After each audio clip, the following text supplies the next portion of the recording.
Sauver le climat dans un tribunal, une solution pas si farfelue. On le sait maintenant, c'est le 14 mars prochain que les 4 ONG à l'origine de la pétition L'affaire du siècle déposeront plainte contre l'État français pour inaction climatique. Le gouvernement a beau avoir présenté un bilan positif de son action, cela n'a pas convaincu. Le ministre de la Transition écologique, François de Rugy, doute de l'efficacité d'une action en justice. Pour lui, ce n'est pas dans un tribunal qu'on fera baisser les émissions de gaz à effet de serre. Et il n'a pas tort. D'intuition, on peut douter que l'institution judiciaire, bien trop lourde et bien trop lente, puisse faire face à l'urgence qu'est le réchauffement climatique. De plus, une condamnation ne fera pas changer le cap du paquebot État. C'est en tout cas ce que dit l'avocat Arnaud Gosselin à Novétique.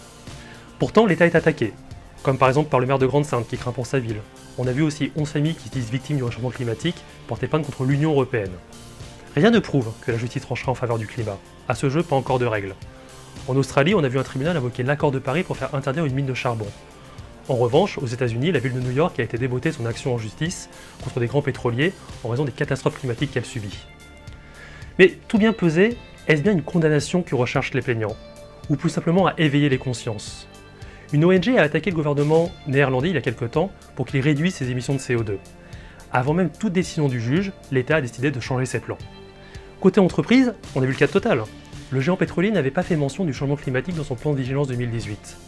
Menacée d'une action judiciaire, l'entreprise va, bon gré mal gré, rectifier le tir pour 2019. Ces plaintes ont avant tout un impact sur l'image, sur la réputation de celui qui est visé, que ce soit un État ou une entreprise. En ce sens, on peut dire que la plainte qui va être déposée par les 4 ONG contre l'État français, quel que soit son parcours judiciaire, a d'ores et déjà gagné.